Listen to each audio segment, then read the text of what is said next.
Yo, what's up, my nigga? I was just sitting back thinking and not even smoking because a nigga slowed down on that shit. But real shit, manipulation is a dangerous yet very simple game. Because a lot of niggas don't realize every single day of their lives they lining themselves to be manipulated by the perfect person that don't exist. And what do I mean by that?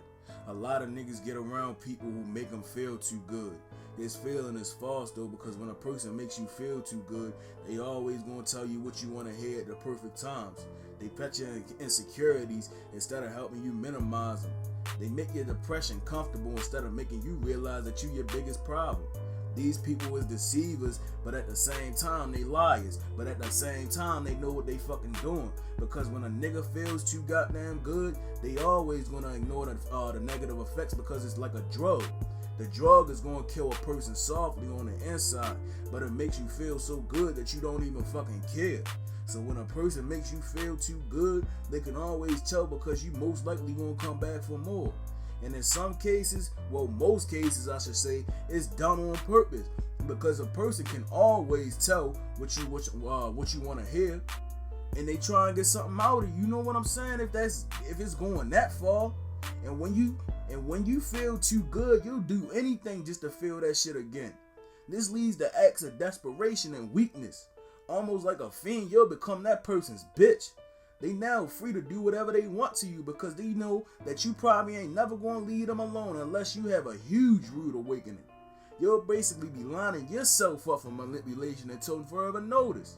It's like a guy who madly in love with his girlfriend. She might give him some good ass head and great sex, and also makes him feel wanted. Sometimes she might even dangle these things over his head as if her love is a reward for his good behavior. Like she having a nigga dance around and spin so she can give him his treats and shit. But when the nigga get left by the bitch, the boyfriend gonna cry and beg her to come back because he fiend for it, because she makes him feel too goddamn good.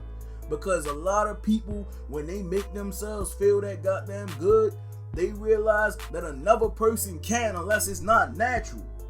But another thing is, some people are just too damn agreeable. They always adjust their personalities to fit in. They too scared to speak their mind because they might offend somebody. They so passive that most people lose respect for them and walk all over them. And they rarely ever stand up for themselves, if ever. This is why some people are always the butt of jokes, because they deal with high levels of disrespect. These types of people are conformists to the fullest. Most relationships they get in will end up with them being verbally, emotionally, or even physically abused. But then again, all this person has to do is grab their fucking balls and not put up with that bullshit no more. But they too goddamn scared because they too worried about what other people gonna think of them, when in reality, people ain't even think about them asses at all. And even when them people realize that they interacting with some fake ass motherfuckers, they need to also realize that they never gonna see most of these people again. And the last telltale sign is you just a straight up fucking beta. Anything goes with a beta. A person can spit on a beta's face and they can just wipe it off without a fucking napkin and walk away. Because I know goddamn well, if a person spit in my goddamn face, I'ma beat the shit out of them. But with a beta bitch, they'll just say, okay, I might have just made him mad. I'm just gonna keep on walking because I know I'm never gonna see him again. It's niggas that think like that. Because when you this type of person, manipulation is inevitable. Betas stick out like sore thumbs in society. So when the right person picks up on it, they won't just leave the motherfucker alone. They'll finesse you out of whatever the fuck they can get out of you. So if you identify as a beta, it's best just to stay out the way until you develop into a Sigma or Alpha, if you ever do. Because most betas are so weak that they so addicted to the weakness and won't will themselves away from being a bitch. Because beta bitches are beta bitches for a reason. That's just naturally who they are. And until they can break the code, my nigga, they just gonna be getting walked all over for the rest of fucking eternity until they learn the hard way.